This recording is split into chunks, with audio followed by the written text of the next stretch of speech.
Roll sound. Welcome to Manning Up, heard exclusively on malcolmpresents.com, heard round the world, round the universe, and round every place that you can hear it. Anyway, I'm Malcolm Berman, and Manning Up is hosted by Deborah Manning. Hey, Hi, Deb, how you Malcolm. doing? How are you? Okay. By the way, I never call you Deb. Does Oh, anyone ever call you Deb? it's fun. It's funny when I was born, my folks couldn't really decide on a name. In fact, I was named for a long time Baby Manning. So there Baby was Manning. there was a tussle that was going on. So I would prefer not necessarily be known as Baby, but Deb is fine. Deborah is great. Forget the Debbie though, although I do understand that I was born in the generation of the Debbie Reynolds of the world. But at any Well, rate, be that what it also, may. but also it's I'm Malcolm. I'm not Mal. Thank you. I'm Malcolm. Uh, but the kids, people I know from childhood, call Mhm. me Mally.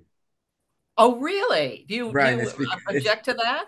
no, because I know. So hey, Mally, how you doing? It's childhood friends. Yep, Because in childhood, you do a Y and IE next to every name. That's that's true. Debbie. That's That's true. Allie. That's true. So yeah, I know you're my friend from public school. So There we go. I won't call you Debbie, but I like calling you Deborah. That's great. Well, you know what? We've known each other. My goodness, I guess I was trying to think back. It's been 15, 20 years approximately. Malcolm was my news producer, my line producer for a program called Real Money that I did on radio on Salem Network. With my late husband Tom, and we explored the nature of real money meaning money that normal people actually have because you have a lot more power than you have any idea. I decided to do Manning Up because I think it's about time that that's exactly what we do. Manning is still my maiden name, although I have remarried.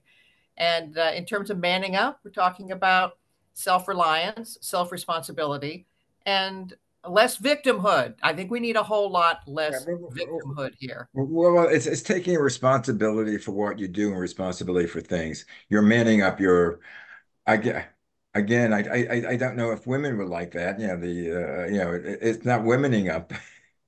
It's man,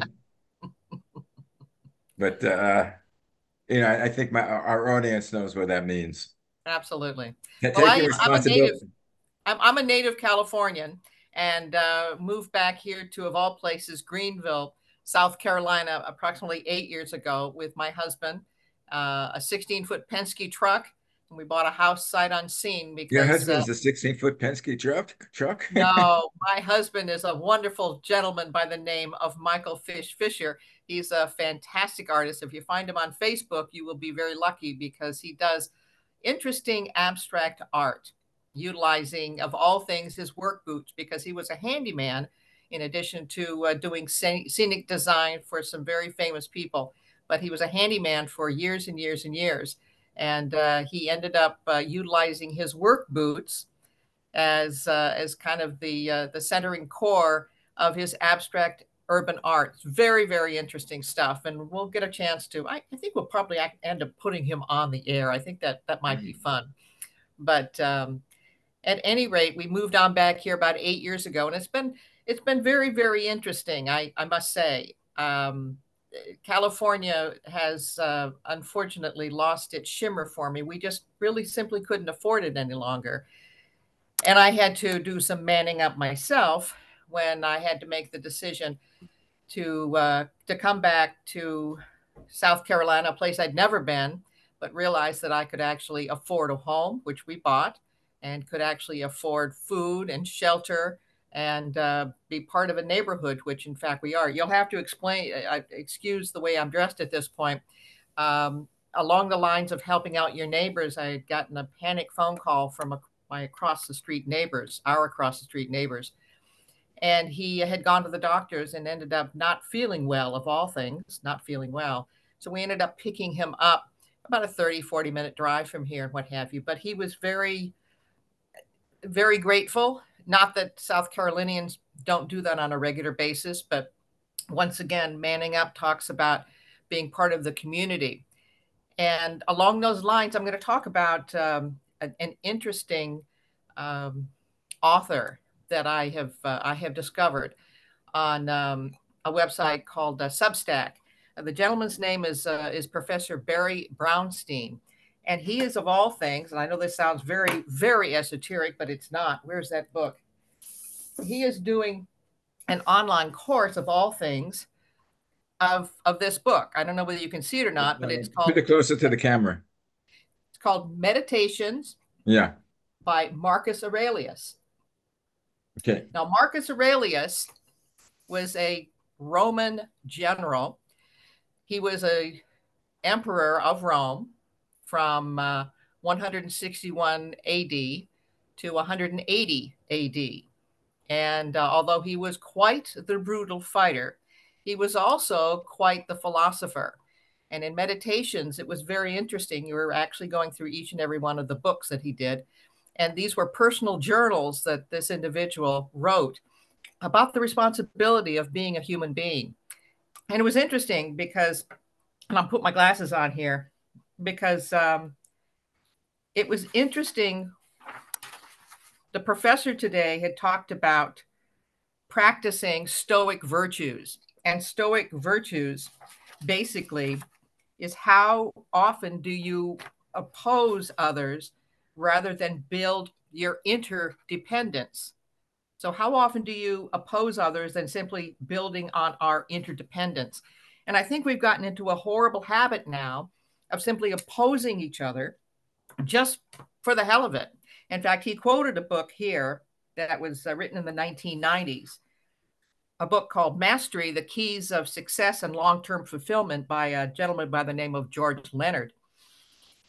And he observed, Mr. Leonard observed, that how many of us have conditioned ourselves to think that life is an endless series of climactic moments. This was written in the 1990s, and he observed that television commercials at that time, a race is run and won, and beautiful young people jump up and down in ecstasy as they reach for the frosted cans of Diet Cola. Men are shown working at their jobs for all of half a second, and then it's Miller time, okay? And he was talking about quick fixes to life's problems sum up the message in all these commercials.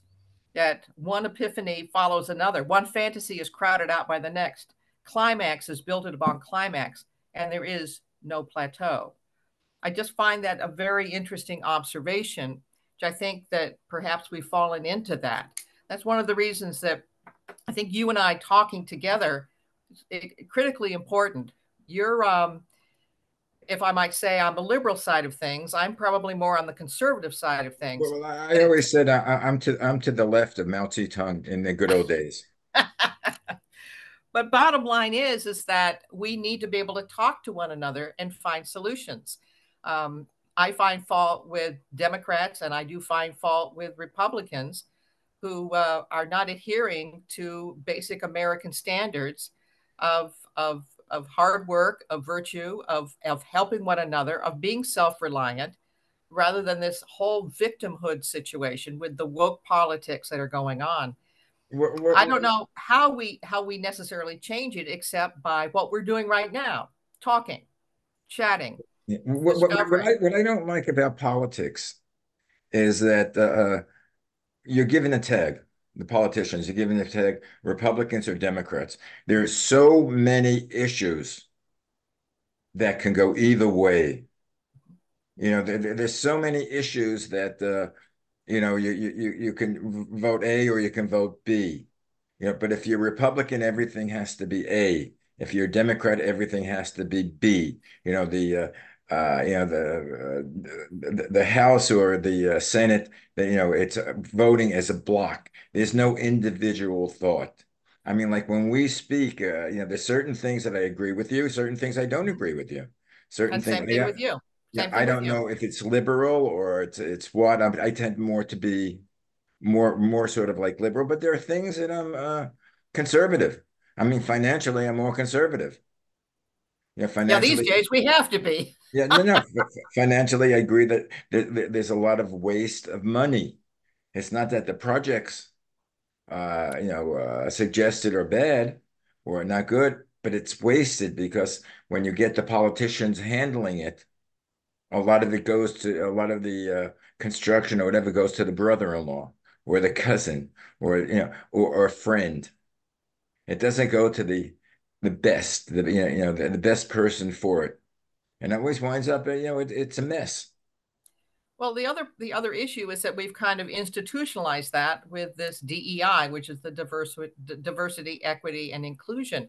And in terms of looking at the merits of an individual, I just once again we need to start coming back to that, and I think things are really starting to change at this point. I know that here, um, I was asked to by one of my lawmakers to be on the sheriff's citizens advisory committee, and the reason that I was asked to be a part of it was that we had had some criminal elements move into the rental property next door. I think we've talked about it in a couple of shows back. Yeah, we have had. And it did take us 7 months to get that all taken care of. We all did it legally, et cetera, et cetera. Although there was a drive-by shooting after I was threatened to be shot. What a concept.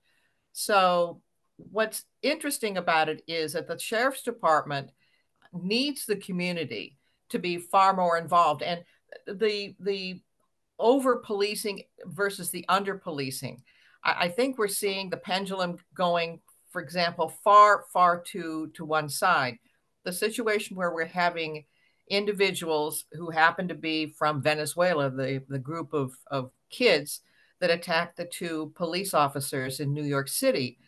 This is endemic of the crime situation that is taking place. And incidentally, did you realize that the judge gave bail to the only individual, the Venezuelan kid, that they were able to actually apprehend? The others ended up on buses going to who knows where.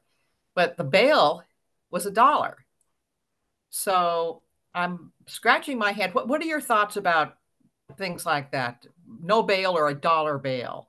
Well, my thoughts are if someone is obviously guilty, and there are situations where they're obviously guilty, in this case, where they have a picture of him and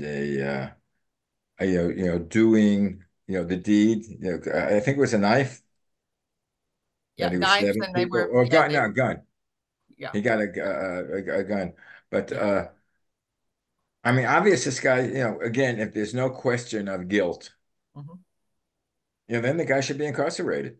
I mean, there's you know, the thing is that there are a lot of people in jail that have been accused, that have denied, the allegations, that have, that we don't know whether they're guilty or not guilty, and they say they're not guilty, and they do not have the bail money. And well, number one, they don't have the money for, a good attorney, first of all. Even though they get an attorney, from, the public defender, except the public defender has no time with all the cases that they have. But if we don't know whether he's guilty or not guilty, and there is questions about it, he's kept in jail, because he can't. I'm talking about poor folks because they can't raise the bail money, and it could be 3, 4 months before their trial. It's not a speedy trial. It could actually be like January 6th. How long has it been for January the 6th? It's been what, 3 years? three And years, there are still individuals that are right? in jail, Which is not right. I don't which agree with that. But the but question, getting back to this particular young man, should he be released? And the no, many people are saying he they're should have been saying released immediately because he's no danger to humanity. And yet I think by brandishing a gun, shooting it in a department store, I think that kind of proves that he has a problem integrating with normal everyday right. people. I And, haven't and I, followed up on the case, so I'm not sure what the decision was made, but I think yeah, definitely not, unless it was, some people were attacking him, and he's using this for self-defense. But I don't know why the hell he had a gun. well, it was like what happened yesterday with the Kansas City Chiefs, their victory party. And suddenly there was an argument, apparently, and I'm hearing little bits and pieces, but apparently with two minors, minor kids. Both had weapons. One person is now dead, and 21 people were injured. Now, what's amazing to me is that now all of a sudden we hear, well, we need gun control, we need this, we need that. Well, interestingly enough, and this will probably branch on over to another situation, there was a woman who went into the church of, who is the gentleman that's the preacher in Osteen, Joel Osteen. yeah, Osteen, that's right. And she came in and started firing at the congregation.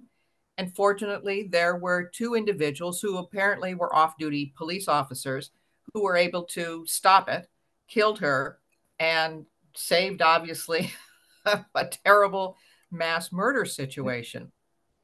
So I understand that we can point to the gun and say, oh my God, we've got to get rid of all of those. However, that would have been horrific had those two off-duty police officers not been there and not been armed.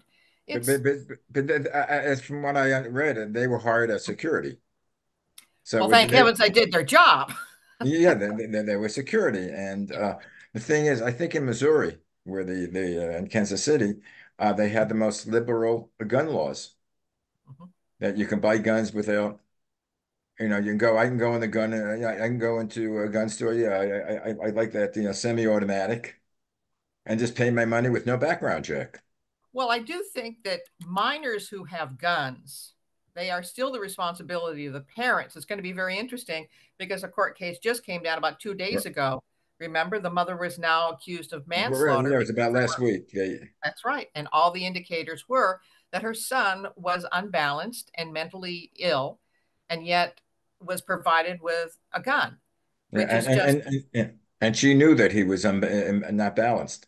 yeah. She knew that there was something wrong. Yeah, and then So I think that at this point that and it's funny here because here in South Carolina we're about ready to put into effect a conceal carry law that doesn't necessarily require registration, as I understand. It doesn't require any training and what have you. And I'm I go back and forth on it. I know all of my Republican friends say absolutely, there should be no rules whatsoever on it. I'm kind of um, going back towards for example, if I go into a store or if I go into a restaurant or something like that, good Taco Bell, one of my favorites, and I see an individual with a weapon, I'm leaving. I don't know. Just call me crazy. I'm leaving. listen, Um, it's I funny. don't feel comfortable. I don't feel comfortable when I'm standing next to a cop and he has a gun. Oh, I'm for totally heaven's no, sakes, Malcolm. What I'm do you think totally he's going to go off his no, rocker no, or no, no, no. something? But I'm totally aware that he's armed. Mhm. But the question is, or my thing is, to own everything almost you have to have a license and you have to take a test to drive my car. I have to take a test whether I can drive the car. Why? Why am I required to take a test and get a license?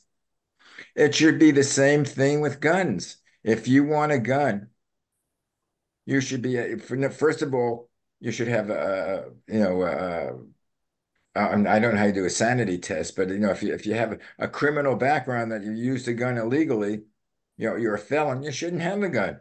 I don't have a problem with that. The background check is perfectly fine. Right. And they should do a test. Every time again, I have to take my driving test, not driving test, but pass a test every, I think, 4 or 5 years to renew my license, whether it be an eye test, whether it be a written test, they know the laws.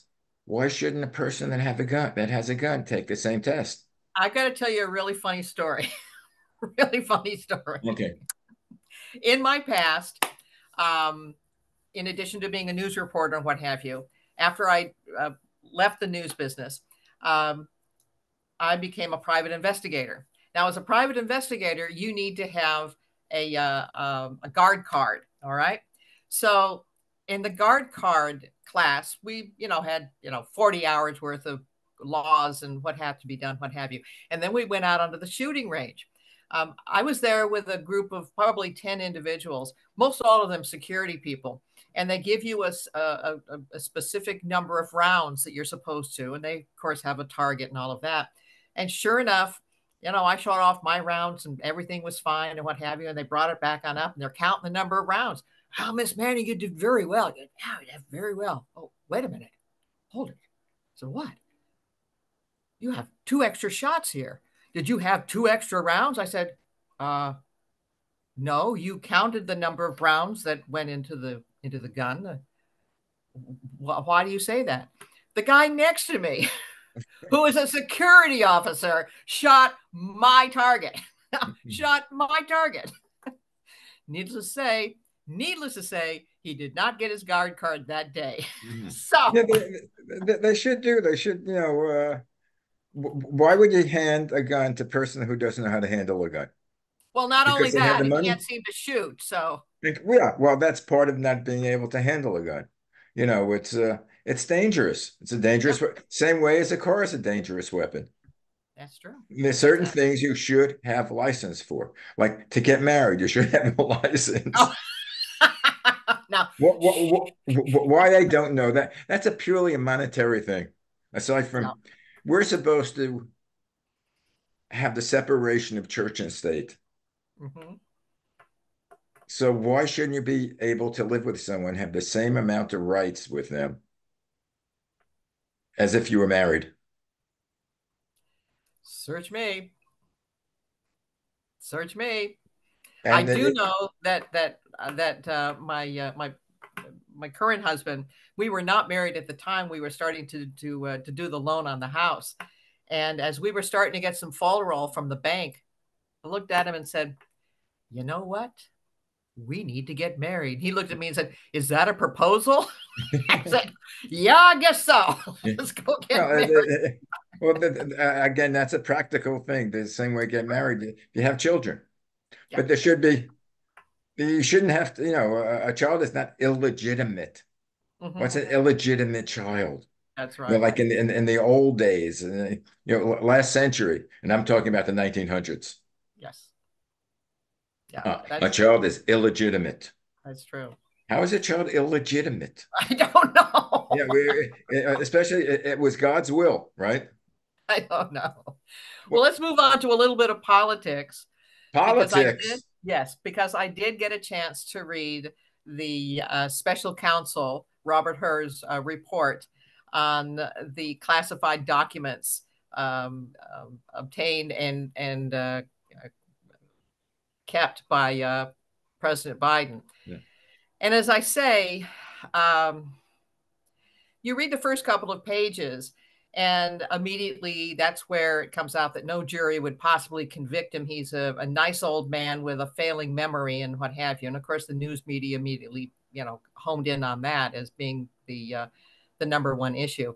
I think it is. I mean, all of us can see there is some deterioration, some substantial deterioration of Joe Biden. But what was more interesting to me was to go through and to see the criticism of Donald Trump. He was talking in many of the pages about how Donald Trump's um, use of the documents and the presidential part, the presidential immunity, was totally different than Joe Biden's. Now, what's interesting is that Robert Hur did confirm that Joe Biden had confidential, private, top secret documents that could have compromised individuals in various agencies, that he had those since he was a senator, a vice president, and now, of course, as a president, and that those particular documents were not under lock and key. So I understand everybody blowing up about the mental capacity of President Biden. Where my take comes in is that these documents were, especially the ones in the garage, were open to anybody, and anybody could be leading to this whole situation with Hunter Biden and his selling of the Biden access.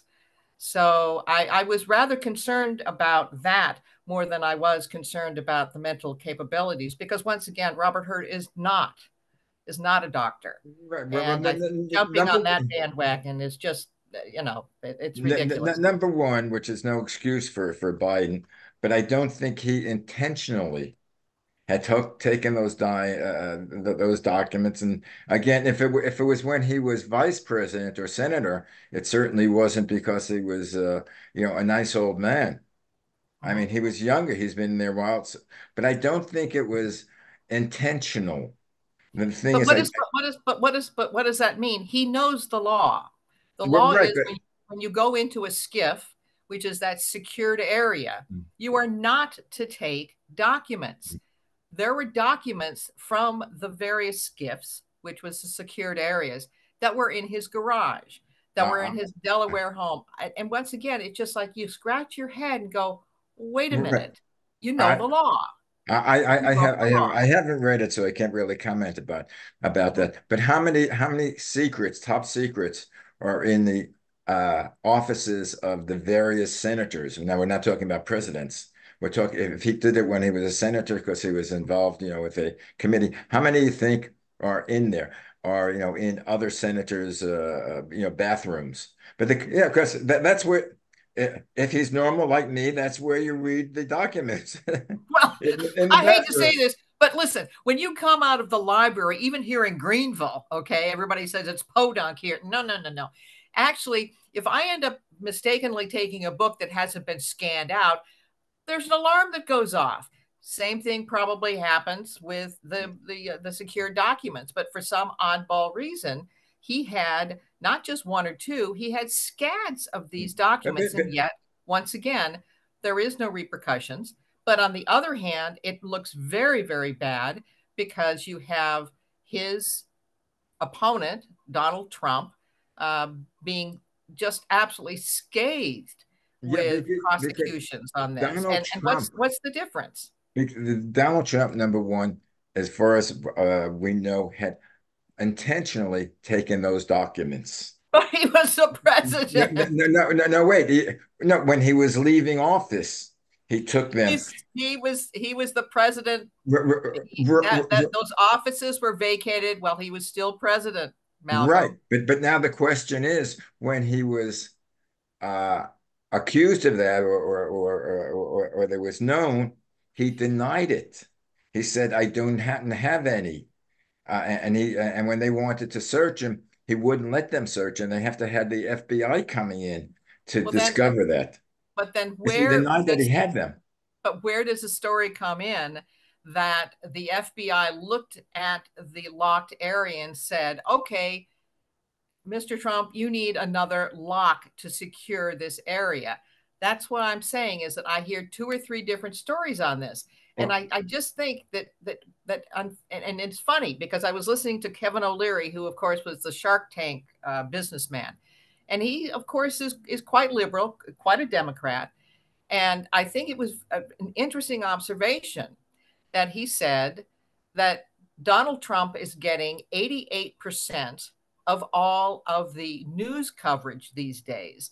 And when people are comparing the two between the treatment of Biden versus the treatment of Trump, this double standard situation is just becoming more and more and more blatant. And I just think that does not bode well for Democrats and Republicans to work together and to come with some solid solutions. yeah, I just don't. let's take Trump out of this and Biden out of it. Shouldn't the senators and representatives be individual people who can vote their own mind? That's what we're talking about at the beginning of the show. They Mhm. don't have to vote Republican, because you're elected as a Republican is everything that you have to uh, that you vote on has to be according to the Republicans, or the same way as the Democrats. Does everything have to be Democrats? Are you 100%? That's what I object to. Like we're talking, Mhm. and we agree certain Sure. points. Some are liberal and some are not, Mhm. but we agree upon it. The Republicans and the Democrats at this point do not do that. That's in the old days when I was growing up, when I was Mhm. young. You're they still have young. Stop compromised. it. You're still young. Stop it. Right, but it's not the same anymore. They don't go out for drinks. No, I they mean, don't. No, no, they don't. I mean, They don't. and basically what I hate, and this is more towards the when Trump came into office, the name calling. What he calls, he gives these nicknames because it's funny. Trump gives these nicknames, and I think that's sort of disrespecting. You talk about how other countries view us or other people view us. I think people are looking at it and laughing. Oh, look what they do in the United States. They call, and sort of degrades politician. It degrades our government. Well, I must say that when Nancy Pelosi decided to tear up the State of the Union address, the first one, I was stunned at the lack of cordiality, of Right. respect. That's a government document, regardless of whether she agrees with it or she doesn't agree Well, with it. I don't know So, if that's a yeah. guy. I don't know technically if it's a government document. But anyway, I know technically my beeper just went off and our half Oh hour is up. no! All righty. And you didn't even want to talk about half the things we were going to talk about. I But know, but anyway, we got next week coming up. we hopefully. Hey, But you be careful. You told me there's another big rainstorm coming into there's a Southern rainstorm California. coming. But at this point, I'm happy I don't own a home because I have friends who own homes. They're flooded. In the basement, flooded, and you can't get insurance for that. Yeah. Especially people with mud, don't have mud insurance when the hillside comes down. And as a matter of fact, if you look at the paper on Southern California, it's horrible that they had to close the parts of Mulholland Drive, Yeah. going And up that's to a major thoroughfare, a right by major you, but by thoroughfare. Malibu and going Yeah. up to Ventura. They closed it because half of the highway, Pacific Coast Highway, has been eroded down into the ocean. Well, you Same make way sure with you call your houses. lawmaker and you tell them you get that Mulholland Drive cleared out for heaven's sakes. Yeah. Well, but parts of Mulholland Drive is not there anymore. In fact, Hmm. there was a church, and I forget the name of the church since I don't go to church, but one of the historic churches in Southern California, they had to close it because it's slipping from its foundation. Oh no. Yeah, and I think it was designed by Frank Lloyd Wright. Oh my But goodness. anyway, listen to the news, and I will speak to you. I think we record. You don't tape anymore. I don't know what you do. I don't I know don't know what what we're this is called, a Zoom kiss. It's not tape. It's not film. It's It's great. record. It's recorded. It's nice having you in California, me in South Carolina, like we're Right. chatting on the telephone. It's great. And I'll speak to you next week.